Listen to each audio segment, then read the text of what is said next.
MC today is no stranger to today's event. With over 30 years of journalism experience under his belt, he has covered everyone from standout high school players to professional icons like Michael Jordan and today's NFL stars. He serves as Chief National Reporter for NFL Network, analyst studio host, and senior writer for NFL.com. He also hosts the network's Pro Football Hall of Fame specials during the season, after the Super Bowl, and during enshrinement weekend. Best of all, he has become like family, and we're honored to welcome him back today, this year, as our MC. Please give a warm welcome to Steve Weish.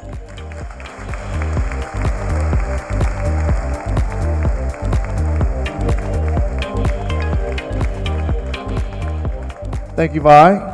Everybody, we're back. Yeah. Thanks for coming back to the Unscripted Round Table. And every time I come back, I've been coming to the Hall of Fame since 2014. It's different. Yeah, it's Canton, Ohio. It's the Pro Football Hall of Fame. But there's new Hall of Famers going in. There's new people coming to see them.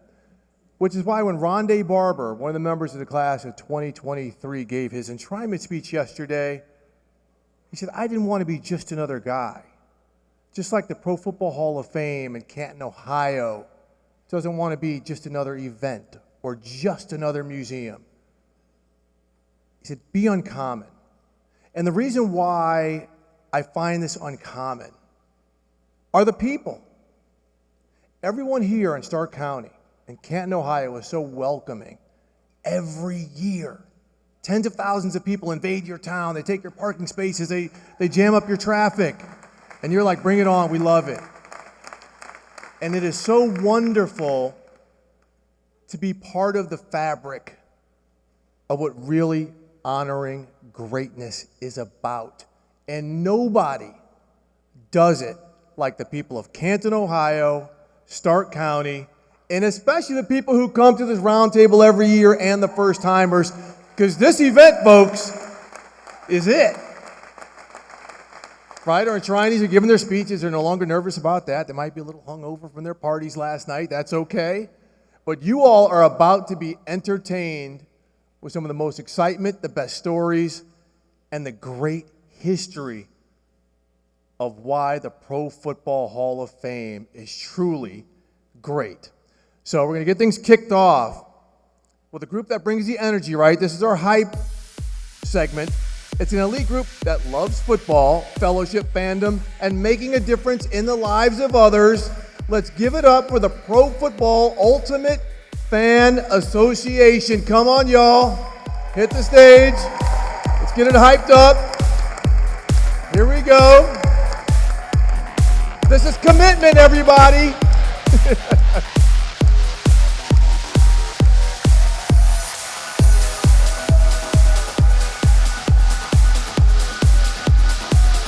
All right, there's the 12s. Give it up, give it up.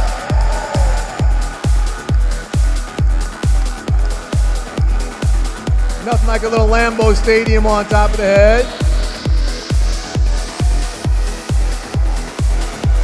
All right, okay. A little cheese head, a little Ramley action. There we go.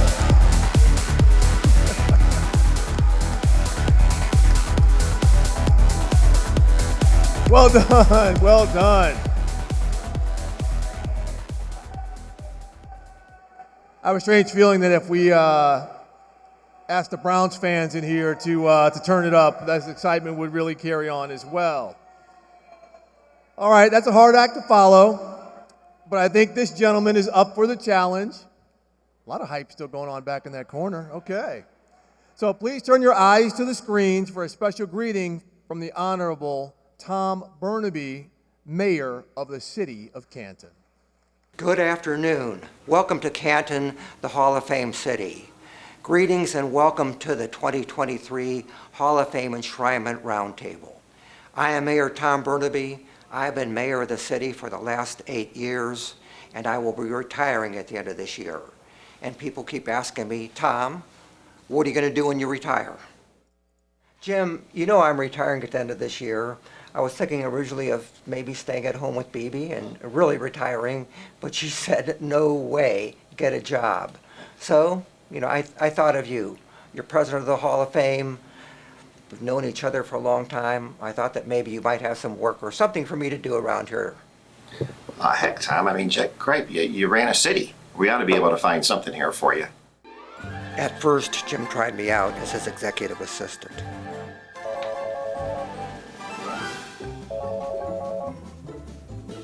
Hey, is somebody going to answer the phone? That's your job, Tom. Hello, Hall of Fame. Jerry Broken Records? Maybe you should try the Rock and Roll Hall of Fame. As it turns out, I've never been much of an executive assistant, so I'm going to try my hand at the archives. Please use the gloves. These are very important. Please keep them safe. Thank you. I will.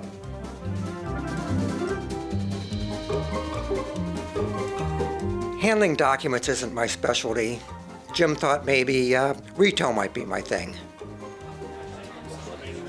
You don't want that.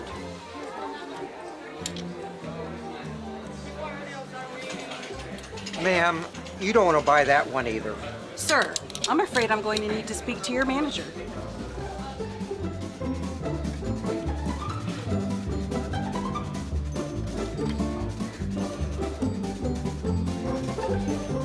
Retail didn't seem to work out that well either. I hear Boss Man wants to see me. Tom, I'm afraid this isn't working out. Everybody's giving me some really bad reports on your performance. Maybe you're just going to have to just be a fan. A fan? A fan? I could be a fantastic fan. Great idea. Go Brownie! Here we go, Brownie! Here we go! Here we go! Whoop, whoop! Say whoop! Whoop, whoop. Well done, Yeah, well and done. one more thing. O-H. There it is. Tom, we can't let you off the hook and just sit there after that masterful performance. Ladies and gentlemen, the mayor, Tom Burnaby.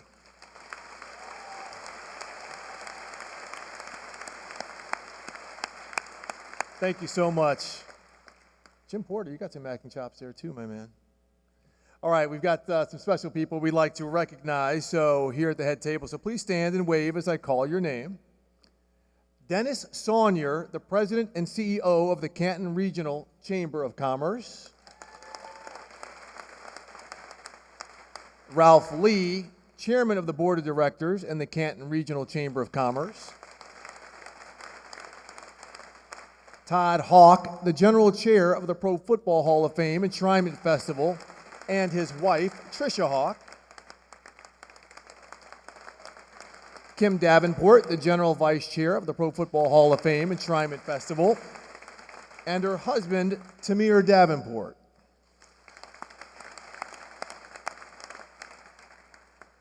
And also, a special thanks to the sponsors for their generous support of this event. The Pro Football Hall of Fame Enshrinement Festival would not be possible without the support of our event sponsors. Altman Hospital, Fred Oliveri Construction and MRO Built, Marathon Petroleum, the Maslin Plaque Company, Motorola, Nichols Bakery, Superior Beverage Group, the Timken Company Charitable and Educational Fund, TKG, and Tractor Supply Company.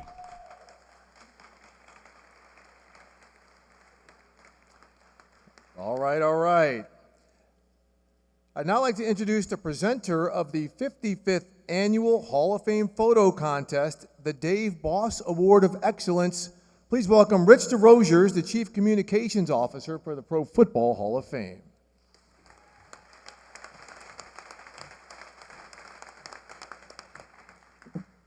Good afternoon. Before we see the photo, I want to set the stage. January 2nd, 2023, Paycor Stadium in Cincinnati, Bills at Bengals, big game, Monday night football game. 24 million fans are tuned in or following on their phones. When a routine play, which has probably happened a million times on a field everywhere from high school, college, pros, occurs, what looks like a simple tackle. This one's different. Everything stops. Everyone stops, except for the Bills training staff, which rushes to the field and administers what we later learn is life-saving aid to Bills safety Damar Hamlin. Someone else who rushed into action, photographer Dylan Buell of Getty Images, who captured this image. Bills center Mitch Morse is embracing cornerback Tre'Davious White just a short distance from where their friend, their teammate, is lying on the field. Later, Pro Football Hall of Fame has the honor of judging the photo contest for the 2022 season. Over 1,300 submissions. Judging panel, 5 esteemed photographers from across the country, outlets like the Associated Press, the NFL, a couple of team photographers, Sports Illustrated, are in a room judging the photos. When this photo comes on the screen, they said, "We're now judging for second place." So it is my privilege to announce to you that the Pro Football Hall of Fame has named Dylan Buell the winner of the 55th Annual Dave Boss Award for Photograph of the Year for the 2022 season. And as Dylan said, when I asked him about the picture, it wasn't long before this photo in particular stood out to me. The action is subtle, and yet it speaks volumes, both about the relationship between these two players and their bond with their teammate. So, please welcome to the stage to tell us a little bit more about this picture and himself, winner of the 55th Annual Dave Boss Award as Photographer of the Year for the NFL, Mr. Dylan Buell.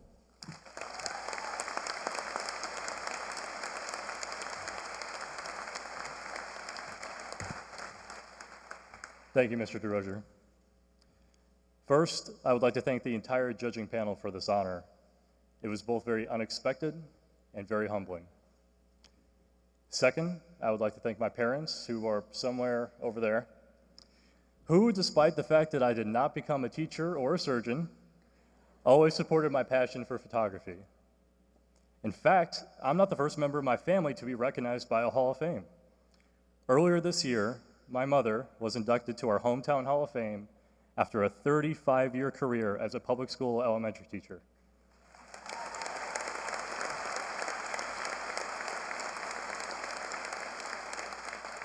Apple does not fall far from the tree.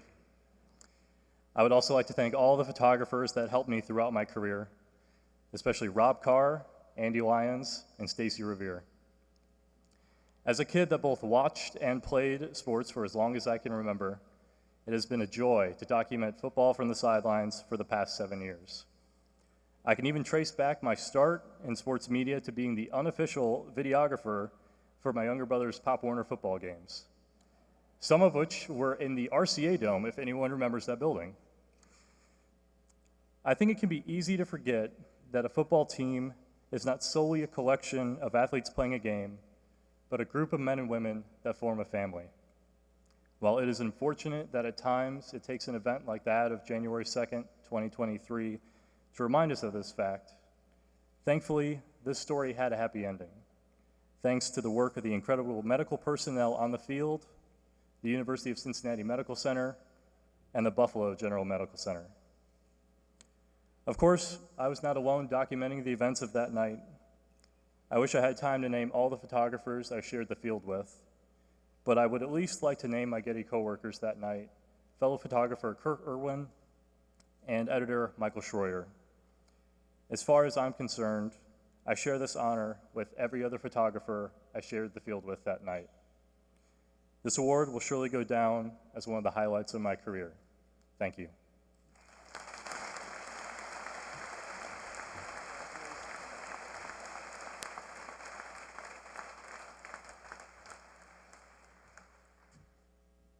Congratulations again to Dylan, because to keep your poise in a moment like that, like so many people did, especially that training staff for the Buffalo Bills, really speaks a lot about your professionalism.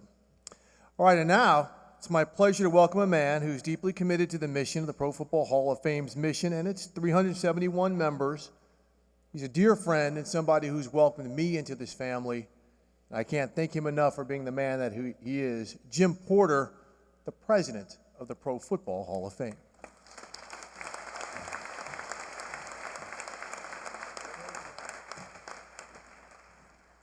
Thank you, Steve. I actually stole your lanyard if you're looking for it.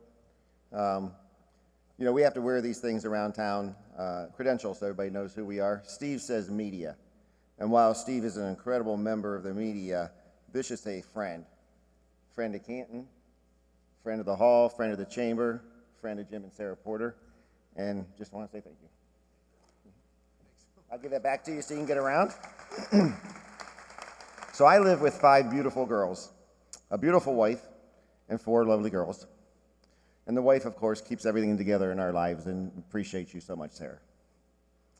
But all of these girls seem to consider themselves to be fashion experts as well. And I cannot tell you how many times I have heard, Jim, you cannot walk out of the house wearing that.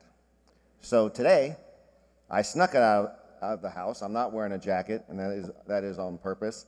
But I had to sneak out because they weren't going to let me out of the house today wearing this shirt. But I did this because this is not an ordinary polo.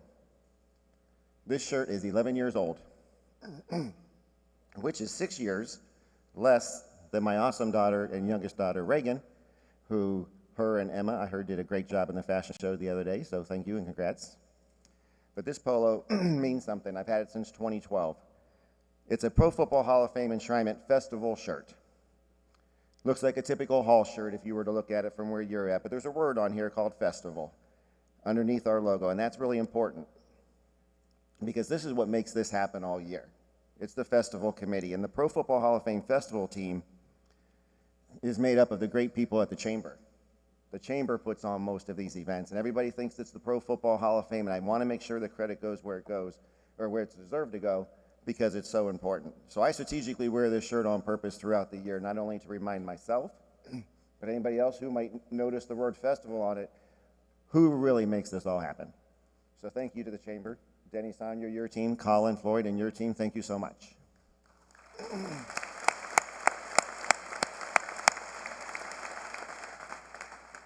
So you saw a video of poet Steve Connell today, and I want to thank Steve for wowing Canton the last couple of days. You did a great job on those promotional marketing pieces, but you also, at the dinner, you killed it. Those of you who were at the dinner, you saw something special. Those of you who didn't, you're going to have to listen to the rest of us to tell you it was something special. It was awesome, and Steve, thank you so much, and she's a part of Steve's team. Thank you guys both for being here and making that happen. It was very, very cool for Canton to see that. Couldn't be here today. Yep.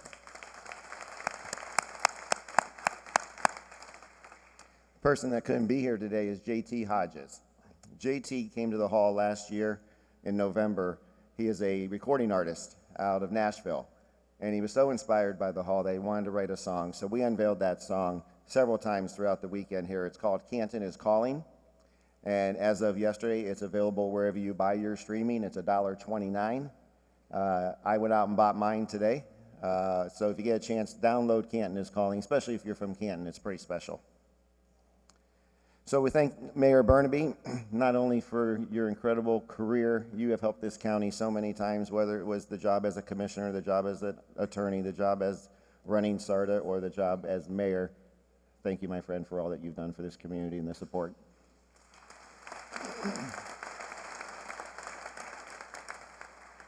I want to thank the great team at the Hall and the incredible board that we have that allows us to do all of this work, and several board members are here today, and thank you so much. And several of our team members are not here today because we ain't done, and they got some work to do up back at the Hall. When I walked in this morning, there was a banquet for 300, and the Hall was packed. And I think we've had about 800 people inside the hall since this morning already. So they've got work to do, but I want them to know that we appreciate all that they do. As well as Festival Chairman Todd Hawk and Vice Chair Kim Davenport. Thank you so much. They started work. Well, Kim, you're the chair next year, right? You start tomorrow, right? And it takes that long to put all this on. So thank you to both Todd and Kim.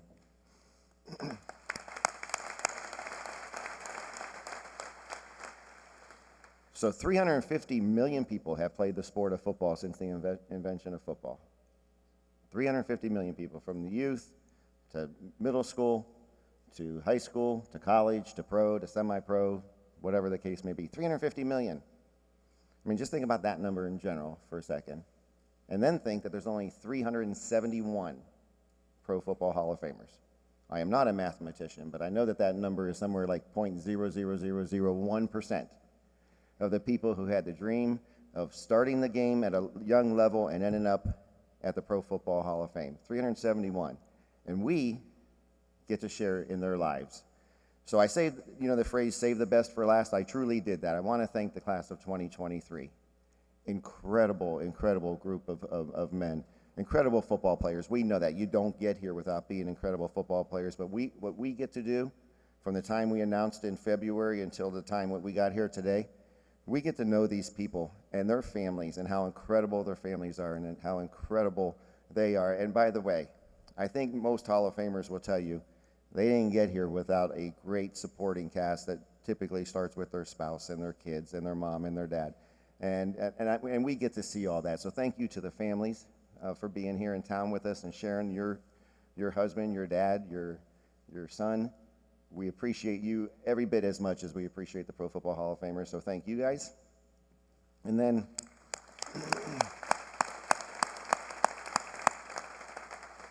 you're going to find out today, we know they're football players, we've seen it, or coaches, incredible coaches that changed the game, we've seen it.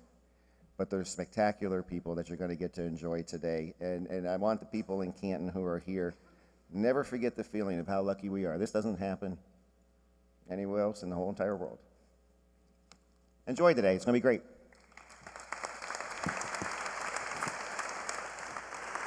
All right, thank you so much, Jim. Think about that, 371 Pro Football Hall of Famers. Oh, that's still about 10,000 away from the consecutive snaps that Joe Thomas played for the Cleveland Browns.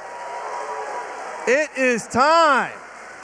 It is time. Ladies and gentlemen, let's begin to welcome the class of 2023.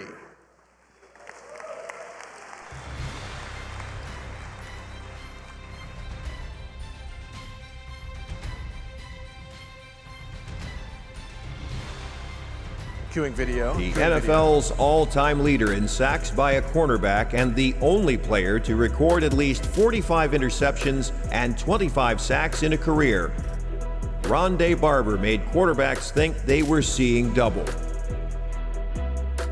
Barber is the only defensive back to start every game for 13 straight seasons since the 1970 merger. His 92-yard pick six in the 2002 NFC Championship game sealed the Buccaneers' win and sent them to Super Bowl 37, where he recorded 4 passes defensed and a forced fumble in the franchise's first World Championship. Barber earned All-Pro first or second team honors 5 times during his illustrious career. He was selected to the NFL's All-Decade Team of the 2000s and was inducted into the Buccaneers Ring of Honor in 2019. Ladies and gentlemen, Rondé Barber.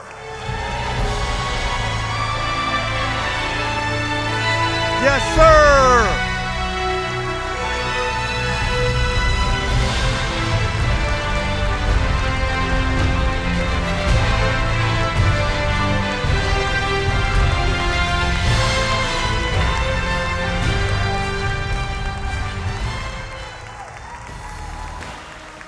A blue chipper on Gang Green's famed sack exchange, Joe Klecko's fierceness paid dividends immediately when he set a team rookie record with 8 sacks in 1977.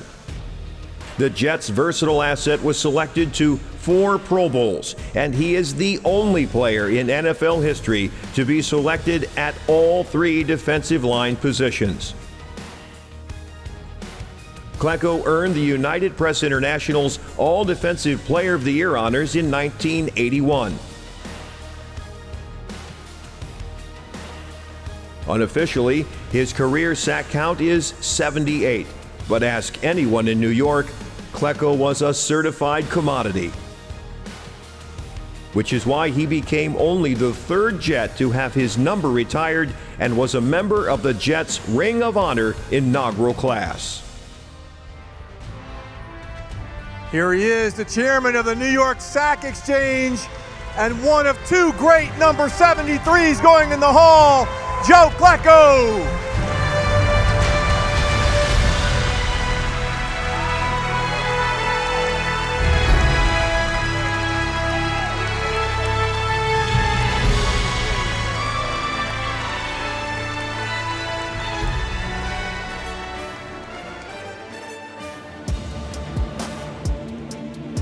Revis Island was a place no receiver wanted to be stranded.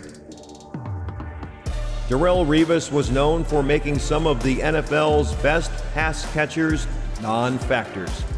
In perhaps his finest season of 2009, Revis recorded 6 interceptions, including 1 return for a score, topped the league with 31 passes defensed, and led the Jets' #1 defense to the AFC Championship game.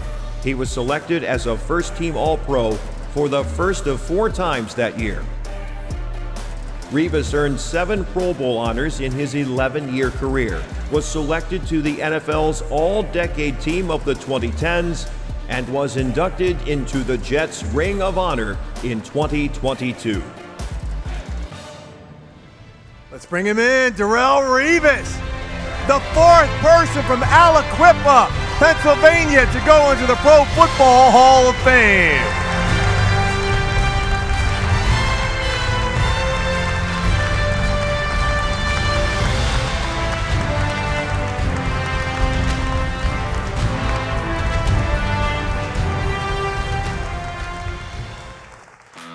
Joe Thomas was consistent.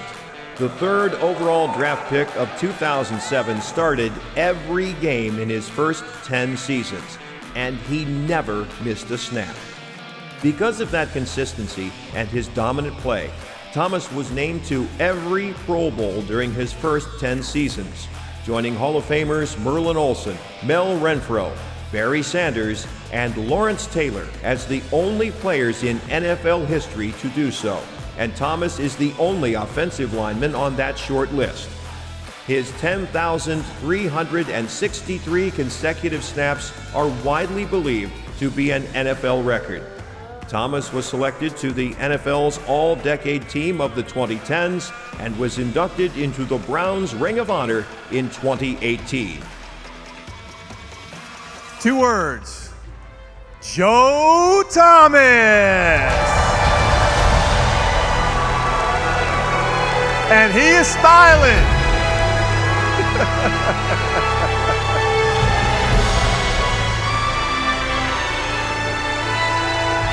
Oh, check out the shoe. Check out the shoe game.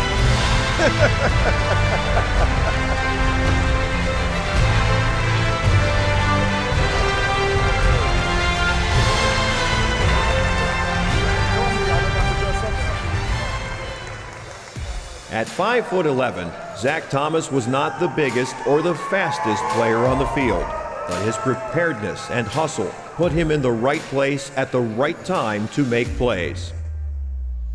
A 5th-round draft pick by the Dolphins in 1996, Thomas made an immediate impact on the team. The versatile linebacker made 3 interceptions, including a pick 6, and was named AFC Defensive Rookie of the Year. During his 12 seasons in Miami and 1 in Dallas, Thomas recorded 20.5 sacks, 17 interceptions, with 4 returned for touchdowns. He was named All-Pro first or second team 7 times and made 7 Pro Bowls. Thomas was named to the NFL's All-Decade Team of the 2000s.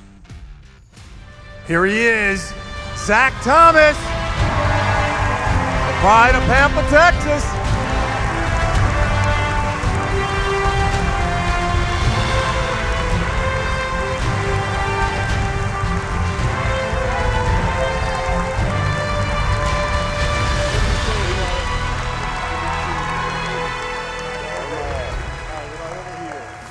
A lot of pressure comes with being selected 11th overall by the Dallas Cowboys. But DeMarcus Ware made sure he shared that pressure with opposing quarterbacks. He started all 16 games as a rookie in 2005, and the following year, Ware recorded the first of 7 straight seasons with double-digit sacks, twice leading the league. He joined the Broncos in 2015 and helped the team win Super Bowl 50, where he recorded 2 sacks. In his 12-year career, Ware recorded 138.5 sacks, 4 interceptions, and 3 touchdowns off of turnovers. Ware was named first or second team All-Pro 7 times and made the Pro Bowl 9 times. He was selected to the NFL's All-Decade Team of the 2000s. Come on up, DeMarcus Ware. He kicked off the week singing the national anthem at the Hall of Fame game, and now he joins us for this great round table.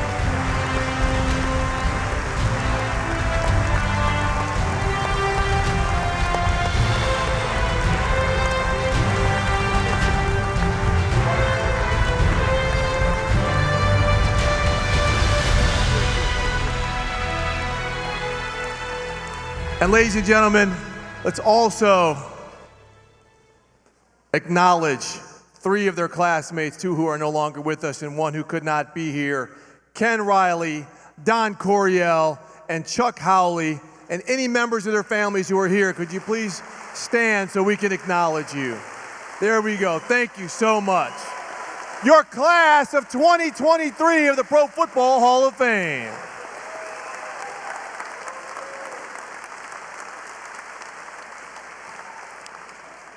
All right, take a seat. Darrell, I see you've already invited Joe to Revis Island. It's barefoot and shorts. Before we get started, DeMarcus, pick up your mic. We're not going to have you sing unless there is a song that kind of goes with it, you know. Yes. So actually today is my wife's birthday. Oh. So on the count of 3, her name is Angela. So let's sing her happy birthday. 1, 2, 3. Happy birthday to you. Happy birthday to you. Happy birthday, dear Angela. Happy birthday to you.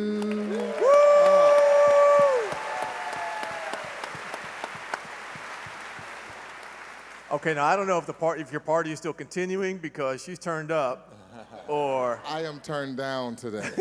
Okay. So as we kick this off, I want to start with you, Rondé. Let's work our way around here, and just there's something from this weekend, right, or this whole experience that's really struck you. A lot. You get in the room in the hotel and you're walking by the greats of the game. It's awe-inspiring. It's pinching yourself, wondering how the heck am I here?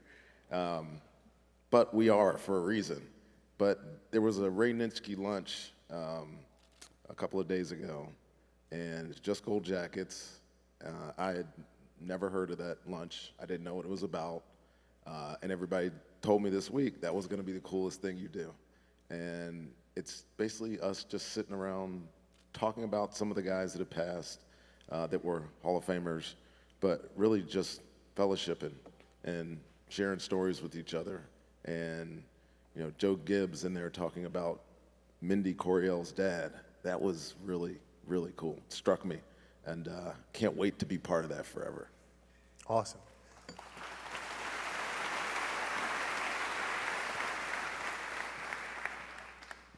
What do you got for us, Joe Klecko? Is this thing on? Okay. Well, I just think the whole experience of it, period. I think the best part of it really is family. I think, you know, being here with your family, you know, I just married one of my children off this past November, and the wedding was fantastic. But I think the greatest part about it is spending this whole time with your family. But now I'm included in this family. I think, you know, I'm not creating the phrase, but it's so nice to know I can't get cut no more, you know, so. When did you ever get cut? Yeah, I was just saying, you're with a team of 370 guys, and beside the deceased, but, you know, now it's a great time. We're into a wonderful family, it really is. And I got to give a shout out to Jim Porter. I'm going to tell you right now.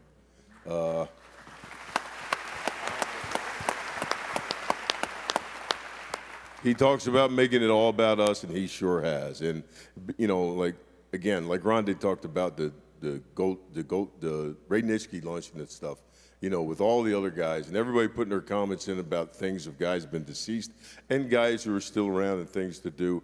It's like being back in the locker room with guys, and it was really awesome. So it was great. All right.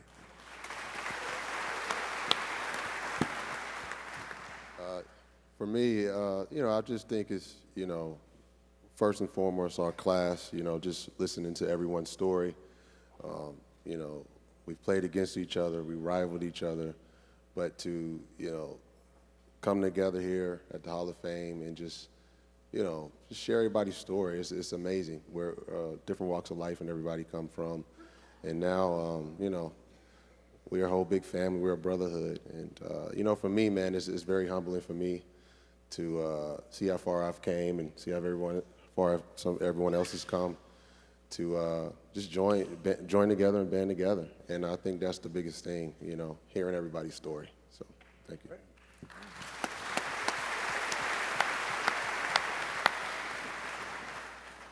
Kind of piggybacking off of what those other guys said, it's the new friends and the new family that we're making when we're out here. You know, the guys that are wearing the gold jacket in this class have got a chance to spend a lot of time together and really get to know each other, and we feel like family. But for me, that moment when you realize the best part is not just us making friends with each other and inviting each other into our family, but seeing like our kids, like at the game. It's a preseason game, guys. Our kids have sat through a lot of preseason games. They're not always the most exciting. My kids did not want to leave because they were sitting right next to Zach Thomas's daughters, and they were having the time of their life. And to see like our family linking and making those connections that we've all made since we got announced at the Super Bowl has easily been the best part of the whole week. Oh, that's awesome.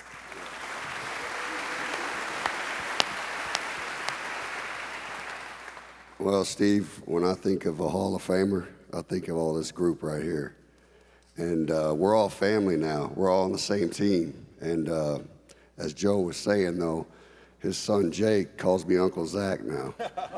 You know, but I really feel like when we're talking about the luncheon, I mean, I'm over there at the table with Mike Singletary, Harry Carson, D. Ware, Jerry Jones, Jimmy Johnson. I mean, I'm just like, wow. It's a dream. It's a dream come true, you know, and it's you're like part of that, and that's so cool. The good thing, we're rookies though, so we listen, you know. You're not gonna be the guy leading the charge at that table, right? But I was definitely just listening, and man, it's been such a great experience, and I'm so happy to be here with all these guys.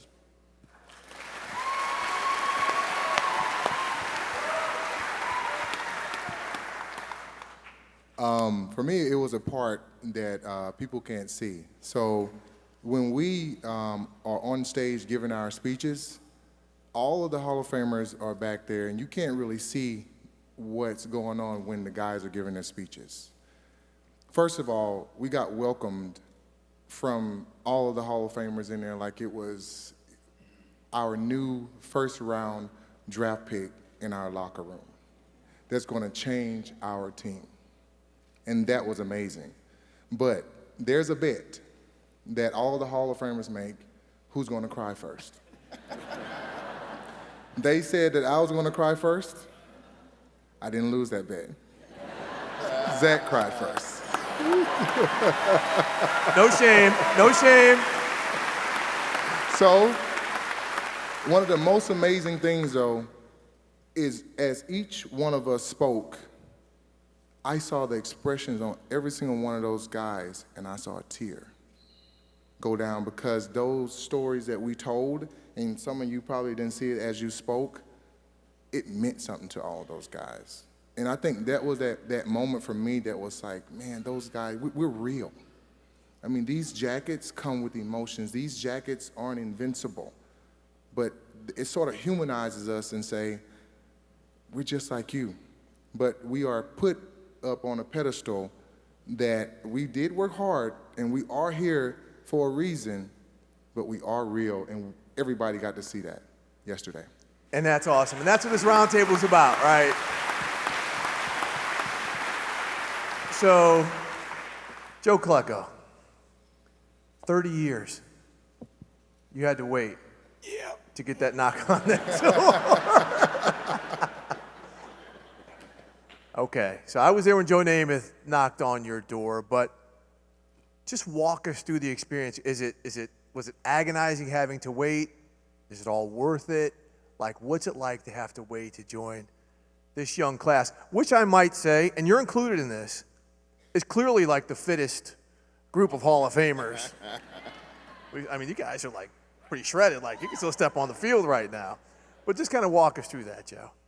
Well, without a doubt, Namath coming to the door for me is, Joe. Listen, Joe Namath's an icon. He really embellished the whole league of the AFL, put it on the map, and then when he predicted the Super Bowl, what a great guy. That Joe, and when I was there, you were there, and I was just so surprised to see Joe. I really was. I was just beyond. It was hilarious to me, because at that point, here he is. I mean, I know Joe, of course, and he's a friend, but man, it was great. And the thing about it is we talked in the kitchen and everything like that, and we were sitting talking, I says, I can't believe I'm even here commenting on national television about the Pro Football Hall of Fame. Again, 30 years. 30 years is a long time, But the wait for me was not as agonizing as people may think, Back when I really first retired and all, I had a couple shots at there at the last 15 with the help of Joe DeLamalore. And, the comments made by players are probably the most things that the voters listen to. But it died out, of course, for a long time. And then Gary Myers picked it up at the end and made a run with it. And I thank for the pandemic. Doesn't that sound terrible? But without Zoom, I don't think I'd be here, because they did a Zoom call with all of the Hall of Famers that played against me and Dick Vermeil. And Dick Vermeil had told a story about me, and then that was one of the reasons that the voters actually listened. But as far as the 30 years of wait, the anticipation for me was not there. I wasn't anticipating anything. My wife and I used to talk about it, what do you think you belonged or whatever. I never agonized over 1 minute of it. I've had guys, talk about they were destroyed when they weren't elected and all. I never was destroyed. I'd say I'm more grounded than that, as far as basically family, faith, and, just, myself. But when it happened, oh my God, that was just the greatest. I hit the roof. It was fantastic. And then when you guys showed up that day knocking on the door, it was like, I couldn't contain myself. I didn't know what to cry, laugh. I did laugh. Thank God I didn't cry. That was the best part of it, But it was fantastic to wait. It really was. And when it came, I know the guys here have been here, not waited as long as I have. The wait was worth it, And the time now, though, the conclusion of it, the culmination of the whole thing has just been ecstatic. It's been great. Love hearing that. Well, Joe and Darrell. Joe Thomas and Darrell, you guys are first ballot, right?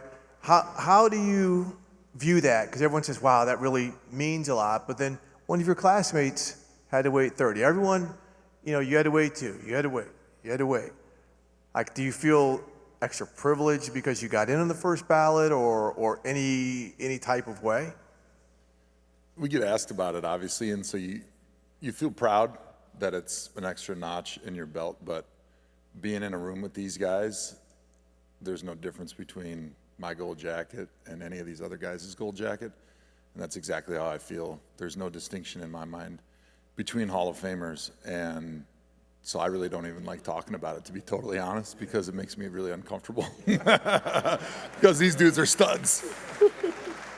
You know, I agree with Joe. You know, we're all here. Everybody is great in their own right, and everybody's had a great career. We're all here. We're a brotherhood, so this is amazing. You know, obviously Joe Klecko should have been in way before.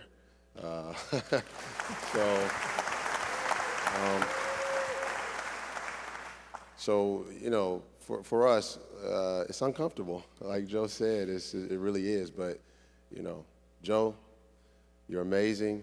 You had a great career, and you're a Hall of Famer, brother.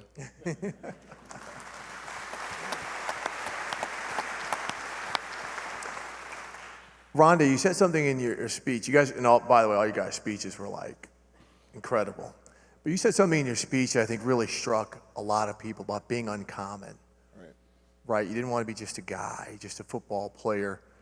If you could elaborate, you know, a little further, because one of the things you said is, "I'm not Darrelle Revis." I'm not, definitely not. But you're here. Yeah. You know, I took a long time figuring out what the right words were going to be. You want to thank everybody, because obviously it's not about us. It is. We're here. We got gold jackets. It is about us. But so many people helped us get there. And you want to thank all those people. But I personally, and I'm not going to say a chip, because it was definitely not a chip on my shoulder. A lot of people threw shade at me early in my career. They called me a system guy. And I don't know what that means. Like, I did my job the way I was designed, the way that our team designed that job to be played, and I did it better than anybody else did it at that time. And so when I was preparing my speech, I was trying to step away from thanking everybody, but really talking to everybody, that not everybody is Darrelle Revis. I mean, let's be honest. And by the way, y'all are first ballot Hall of Famers, and I mean this honestly, because of the reverence that you brought to your positions. I revered you, man. Like, I cannot lie.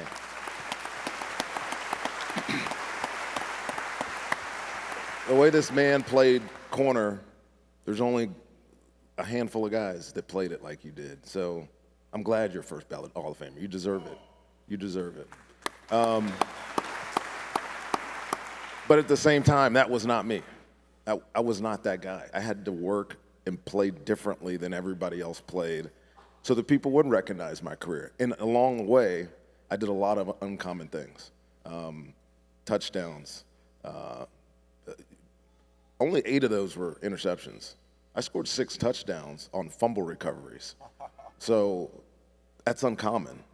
You know, not everybody is going to look like the best player on the field, even though I made a lot of big plays not being that guy. And I wanted to portray that. I wanted to let everybody else know that isn't Darrelle Revis or Joe Thomas, that you can still get here.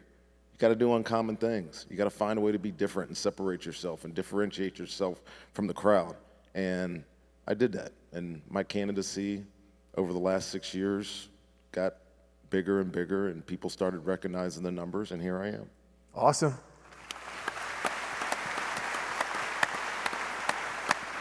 Okay, so DeMarcus and Zach, you guys got 1 year playing together, right, with the Dallas Cowboys. What was it like, first off, you as a younger player just being in the league, knowing that this established veteran is leaving Miami to come, be in your meeting rooms, play behind you on a line of scrimmage. So you answer first, and then Zach, what was it like knowing you were coming to a team and seeing him just embarking on his Hall of Fame career? Well, when I heard that Zach was first coming, to the team, I was like, man, I'm playing with one of the best linebackers ever, right? That's the way I felt when he first, came, to the team. And then as we got to know each other in the locker room, outside, family, you coming to, my son's his birthday parties, I'm like, this is one of the coolest dudes I've ever seen, I've ever met. And we've had a brotherhood every single time, ever since. Zach has left, we still talk. And he was one of those guys that showed me how to be professional. He brought something that no other player brought to the team, which was an edge of professionalism. And I can sit right here and tell you, Zach, in the meeting rooms, the way you carried yourself, the way you put your pads on, the way you had thousands of tackles in practice, you did the same thing on the field. There was nothing that was more than 100%. Everything that you did was 100%, and it taught me how to be 100 with whatever I did. Because you're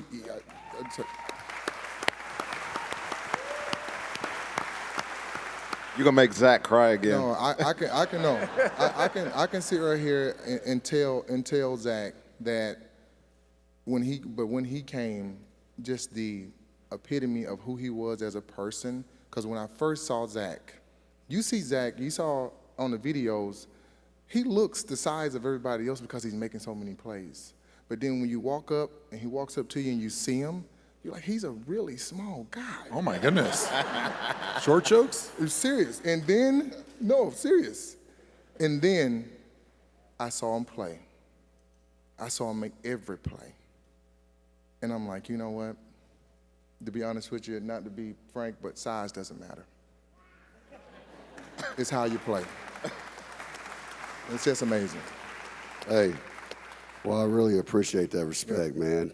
And I'll say this: I didn't make the Hall of Fame in Dallas in that 1 year. Yeah. But you helped me. Because this guy made all the plays in front of me. I'll tell you about DeMarcus. Like, you get here mostly with defensive ends with sacks, but this guy was even better against the run game.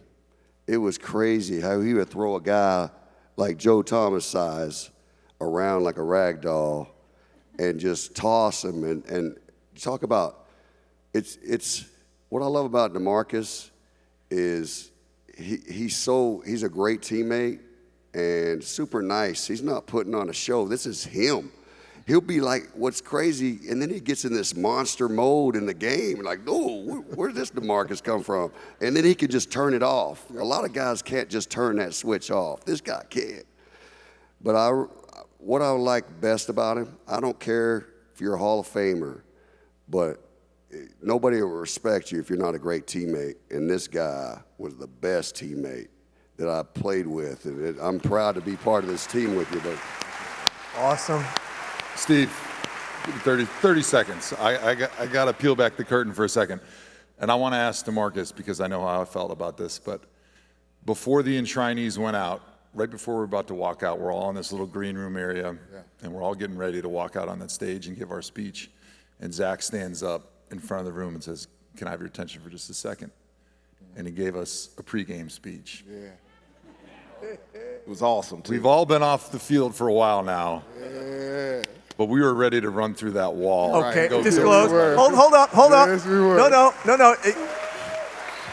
Yes, we were. We're among friends here, Joe. You have to tell us what he said. I want to hear from D. Ware what that felt like, and if he was giving those same speeches when you guys were in Dallas together. You know what? He was giving those same speeches. Like when Zach speaks, like you listen because you can hear it in his voice because you hear that shiver.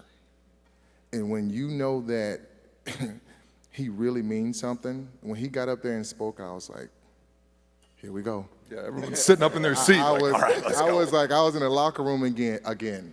And to that point, he did that on the field before every single game. And again, he was our captain before we went out there and gave our speeches. Because I was shivering. I'm not even kidding. I was like, what am I going to say? But after Zach got up there and spoke, Joe, Revis, Klecko, Ronde, We were like, dude, we got up like, it's time to go. Let's go and get it. And that's what he brought to the table, and that felt so good. And it was great. It was great because Zach let it off. Don't play it safe. That's what he The said. only thing you'll Don't play it regret is safe. if you don't take those risks. Yep. And what a great lesson. I mean, not only just to go out there for enshrinement day, because everybody's got those nerves, but just to take that with us like, through the rest of our life. And I'm going to put Zach on blast for just a second. You're a lot older than me, so I think my kids are calling you great uncle. And the only reason I say that is because when I was sitting in there, I was living my childhood dream because you were one of my idols when I was a kid. When I was a kid, he was playing in the NFL. And the reason I loved you is not because of the colors on your helmet. It was because of the heart and passion that you played the game with. And I think that's why we saw so many Dolphins fans that came out for this. I mean, we're not far from Cleveland, and I was getting a little bit jealous of all your following that was out here. But just to sit there and listen to that, I couldn't believe it was happening to have my childhood idol give me a pregame speech. Now, we didn't get to hit anybody, but I was ready. Well, Steve, I'll say something on that. I was so nervous that I had to get up and start speaking. That's it. And I was going to be the first guy that lost it up there on the stage. But I just had to say, man, I got to stand up right now. Joe Horgan is probably like, what is Zach doing? We're not going to go down on a kickoff right now, you know what I'm saying? We're getting ready for a speech, and I'm over here like, we earned this. This is our moment. It's like, they're not going to remember what you say. They're going to remember what you feel. And it's like, you know. Who doesn't have goosebumps? Human Listen to that guy. yourself. Let's go. Record that. Sell it on iTunes. I buy it for $1.29 this afternoon. All right, maybe $1, not $1.29, but $1. All right. Okay, Joe, Zach just said something about DeMarcus talking about he would ragdoll guys around like Joe Thomas's size. There weren't guys just like Joe Thomas's size. You guys went head to head. And I want to hear from both of you what that was like. You started off going up against DeMarcus. I'm just really happy that every time they've shown my highlights and DeMarcus's highlights this week, they're not showing any of the game film against him because I don't think they'd give me the gold jacket on Friday night. He was unbelievable. We played against each other my second year in the NFL. It was the opening game of the season. I'd made the Pro Bowl the year before. And it wasn't a feeling of I've arrived, but it was like, you know what, I belong in the league at least. And after that game, I wasn't sure I was going to belong anymore because the quickness he had off the ball with that first step, I think Jerry Jones may have said it, like nobody had that in the NFL that I've ever seen on film, and I never felt it until I went against him.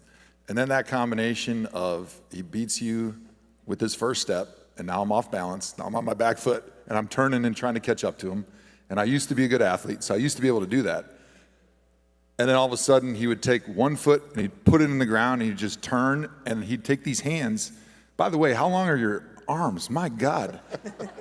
Like, you're a tall guy, but you've got arms of like a 7-footer because he'd be from me to you, Steve, and all of a sudden I'd feel these hands in my chest. And how many highlight reels have you seen of DeMarcus just grabbing a guy, throwing him into the quarterback? Now the quarterback's trying to dip, dodge, and duck the carcass of his left tackle that DeMarcus just threw in him. And of course, then DeMarcus jumps on his back and then wraps his legs around him and just smokes him into the ground and turns him into the logo. It was, honestly, it was demoralizing playing against that dude.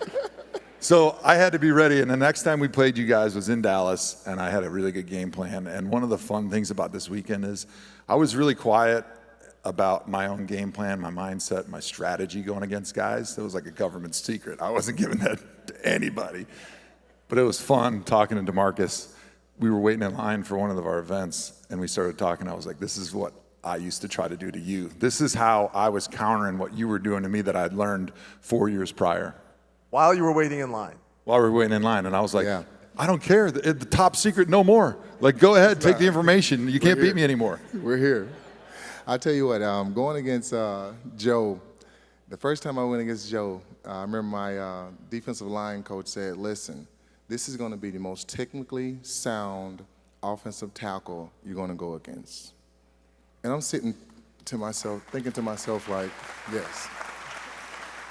thinking to myself like, I'm gonna be able to beat him. Every play, he was right there. He didn't give away one tip. He didn't give away anything. When I get off the ball, he was faster than me. We talked about the get off. Every time I punched, he was the only tackle that was able to, as I put my hand up, he put his hand right by mine. He told me, actually, he said, DeMarcus, when you put your hand up, you are stabilizing so you can push the tackle back. So if I hit your hand, it knocks you off balance. And I thought to myself, what? So Joe was like a wall, almost like my nemesis every single time I went against him. I mean, talking back and forth, it was a battle. And the only time I got to the quarterback. All right, next question, Steve. No. Moving on. Is if he held the ball, if the quarterback held the ball too long. Other than that, I never beat him. Never beat him. Love it. Never beat him. Love it.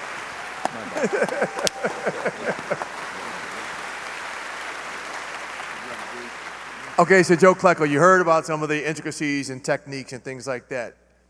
You were named All-Pro at 3 different positions along the defensive line. I mean, there are different techniques clearly to every spot. I mean, why were you so effectively able to go from inside to the edge and become one of the most, well, not become, and be one of the most dominant defensive linemen? Like, what were some of your technical things or some things that just consistently worked for you? That would answer quickly. Well, as far as technical, defensive football is a reaction. And the best thing I ever did when I was young, I used to fight. Fighting is a reaction. So as Joe talked about, when you put your hands up, either I get in first, or as you put your hands up, I just knock it down and go that way around you. Or if you take a step, I'm going to beat you to your first step. So if he's cutting me off, okay, that play's not going behind you, it's going in front of you. Most tackles and nose tackles worry about going forward. I never worried about going forward, backward. I just reacted. My whole game was reacting. And when a tackle would get off on a good set like Joe's, because the tackle's left kick, okay, when I played right end, that was what you wanted to beat, okay? And so I would aim for that side.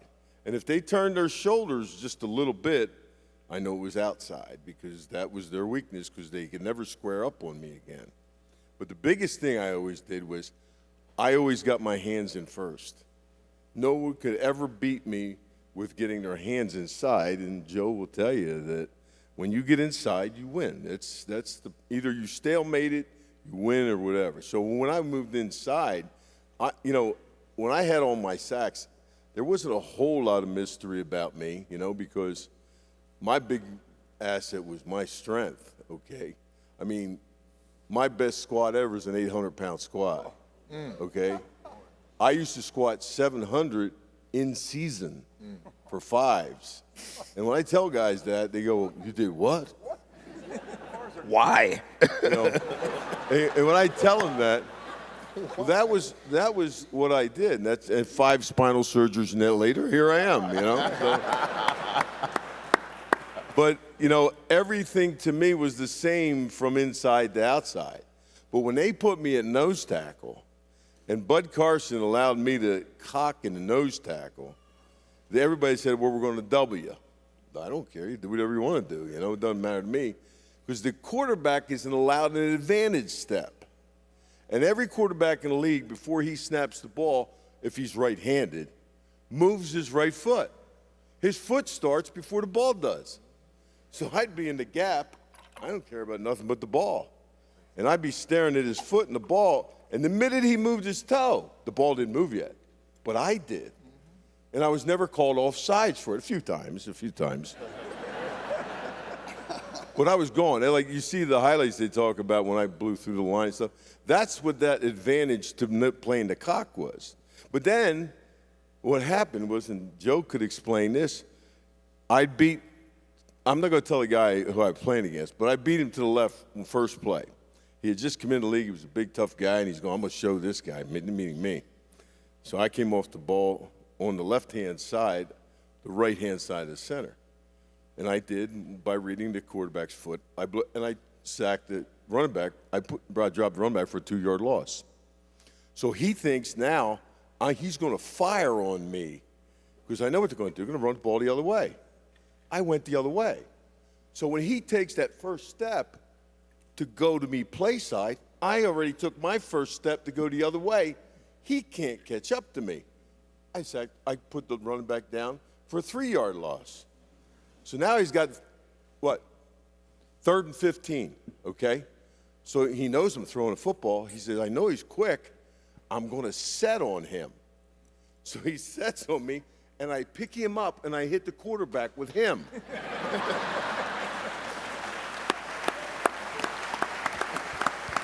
So I wasn't a mystery. I really wasn't, you know. But, you know, playing each one of the positions, I did the exact same things in all 3 of them, so it really made it easy. They dictate to a defensive lineman where you're going to go. And all I did was react. And from fighting, you react quickly. You're going to get knocked out, okay? So I would basically react as quick or quicker when they would move. And so it made life easy. And when he talks about fighting, you guys, you know this guy was a boxer. Don't want to get hit by it. And tell me this. Okay, so when we did the door knocks with him and Joe Namath are talking about their shoulder replacement surgeries. He still had 225 on his rack down in his basement. Are you still lifting that? Listen, I told you that was my private place, Steve. You know, when you guys were down there. I mean, come on. So, Rhonda, you know, one of the things you said that also helped you become so good is you would sit in the meeting for the corners, safeties, outside backers. Yeah. What was that like, and what was the time commitment? A lot. I mean, I couldn't stop watching film. That was part of my malfunction, I guess.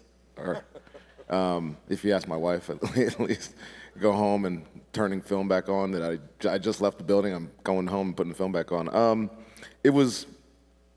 I was a guy that needed more. I needed to do more. I needed to be challenged, and I liked that challenge. So I'll give you a brief synopsis, history. So playing nickel in our defense, and prior to this, most nickels just kind of were cover guys. We didn't have run responsibilities. But as more and more teams, as you know, as the teams start to spread you out, teams learn, you put that nickel in there, run the football, right? The extra defender in the box is usually out there. And Monty just couldn't deal with it. He's like, you gotta make a play in that run, in that B gap. And I'm like, okay, how do I do that, right? And so it was Lovie Smith, my second year, the first time he brought me into the linebacker room. And we went over run fits. And I was watching Derek Brooks play will linebacker, which is the position I essentially became when he went over to the strong side. And I had to learn run fits. I had to chase pullers. If, tackle pulled, I had to chase the puller to the other side of the ball because I had to fit now on the other side. And it just evolved. Our defense evolved because they gave me that ability to do that.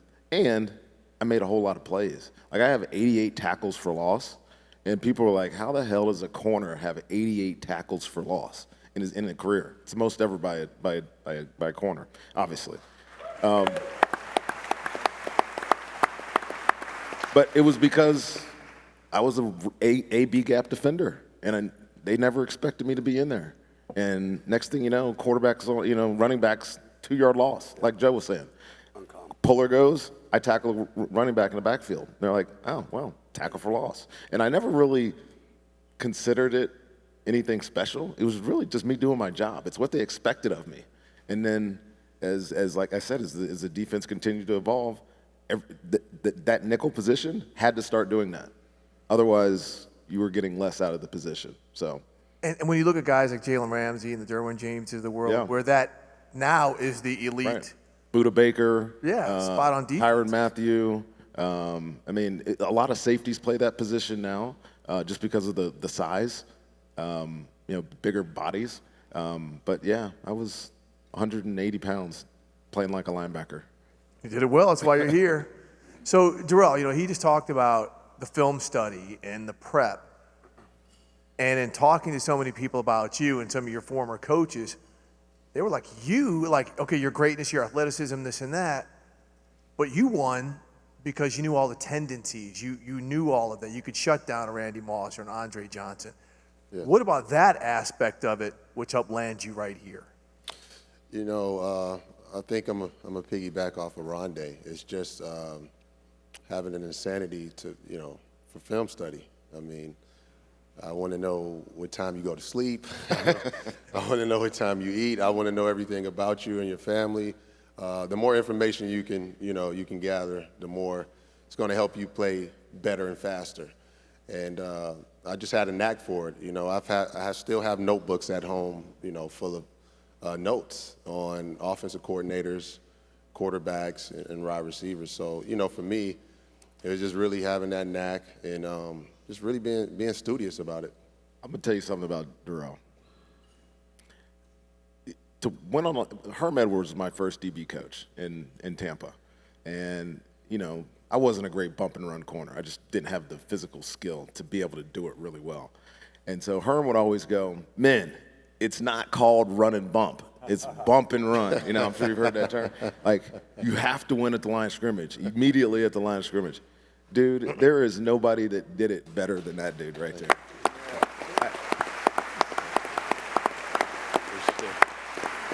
One of the coolest things about this class for me, I didn't really know any of these guys. I mean, I knew them, saw them at Pro Bowl. I didn't know them. Like, I know them now. And one of the first conversations I had with Darrell, and I've said this a bunch this week, it's like, I used to study him because I wasn't good at bump and run. And I'd watch him sit at the line of scrimmage, not move at all, and have this patience that defines great bump and run quarterbacks. And he was that guy. It was unbelievable. Then he was fast, and he could anticipate. You said he's got long arms. He has abnormally long arms too. Because his feet wouldn't move, and he'd put his hands on somebody, and he stuck. We just jammed him up at the line of scrimmage. So he's special, man. He was a special player, dude. Oh, thanks, Ron. Love it. All right, unfortunately, I just got the 5-minute signal because it feels like we're just clearing our throats right here. But I ask this of this group every year. DeMarcus, to start with you, work our way around clockwise. Who isn't in the hall? Who should be? Who isn't in the hall that should be? Yes. You know what? I'll probably go with Dwight Freeney. Okay. He's coming up. The reason why I say Dwight Freeney, because each person who's in the hall has a characteristic who has made the NFL crest. They've done something that only that one person can do. And when you talk about a guy who was small, and he was really fast, but created something that everybody wanted to do, which was, for me, that pass rush was that spin move. And a terror. And when you have a guy like, to me, Dwight Freeney, as I watched him in college, and him create really a whole new move that somebody else can't even do, and do it to a point to where everybody wants to do it, and every kid, so on and so forth. I think he's worthy of, getting into the Hall of Fame, but there's also so many other guys that are out there that are amazing too. And that's the hard part. There's levels to it, and it's a challenge. Well, I'm going to stay with the Dolphins. If you can go all the way back to Bob Kuechenberg, Mark Clayton, but I would really that was really good, and he's just a humble guy. And Joe will tell you, I'm sure he saw some old film on him, was Richmond Webb, man. You cheer for guys like that because he's great for the game. He protected Marino's back the whole time, his whole career. Real kind of quiet, but man, he wasn't quiet on the field.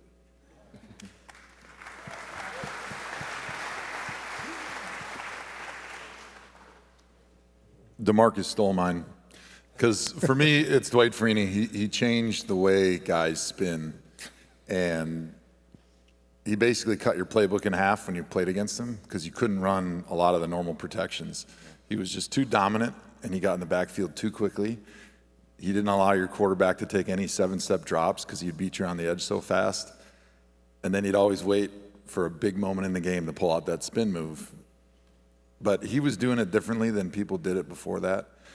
Previously, when you'd see guys spin, they kind of spin in place like a top. But he actually, I studied it for a while. I know you're surprised. But he actually, with his first step, I don't know how he did it with his hip, but he would put a foot in the ground and he would chop, and then he would take this leg and he would spin all the way where his first step was, his toe was pointing at the quarterback. So he was actually gaining ground as if he was still running in a straight line. And that's why he was able to get past guys so quickly, because most guys take like a false step where they get about half or 2/3 of the way around with that first foot, and then they have to cross over, and then it's really slow. Not him. He was able to open up so much that he was able to continue his speed in a linear path to the quarterback, and it was unstoppable. And so for me, it's a no-brainer. I mean, he's going to get it next year, let's be honest. So we're kind of wasting our breath even talking about it. But outside of him, Clay Matthews. Well,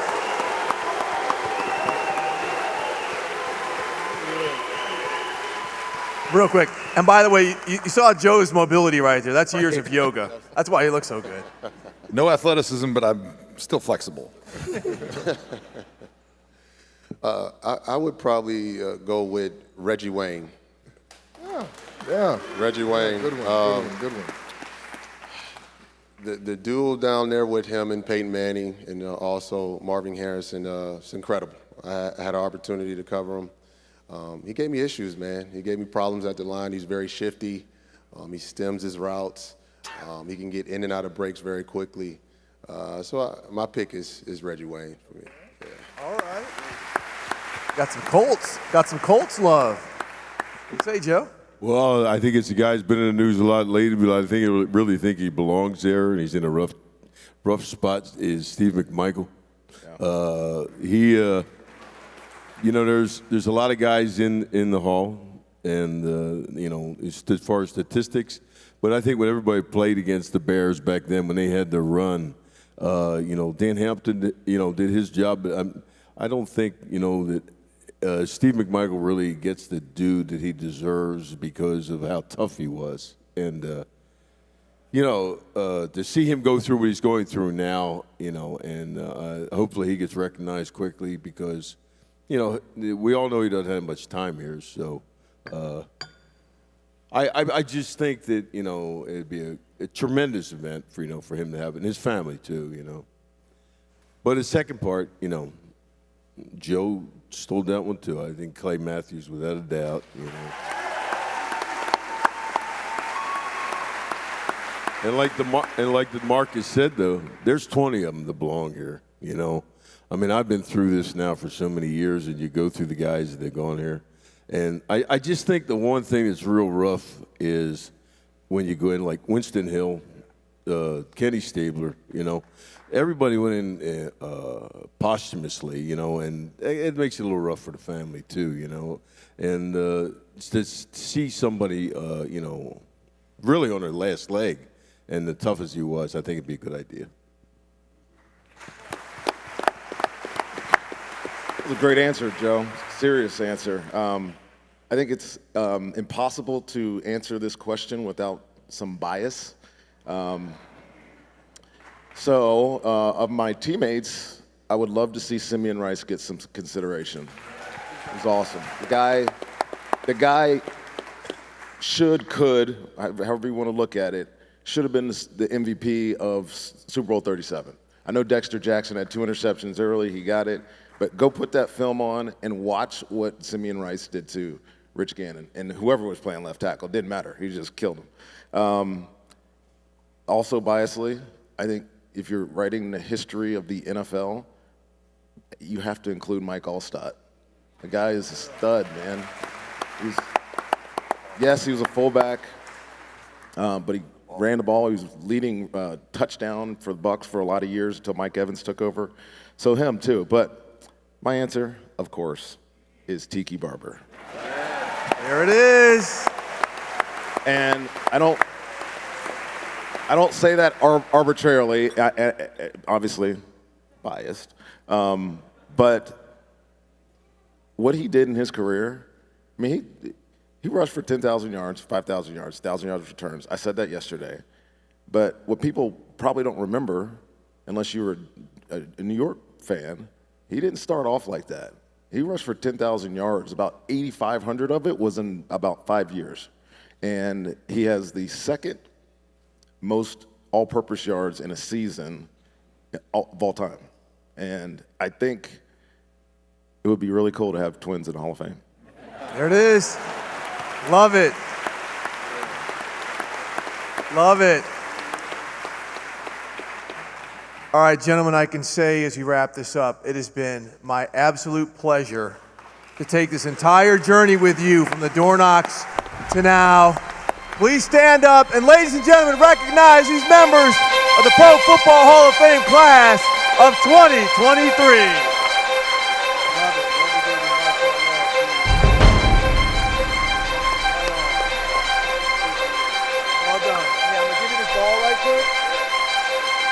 All right, ladies and gentlemen, you see this football that Rondé has in his hands? It's also on your table.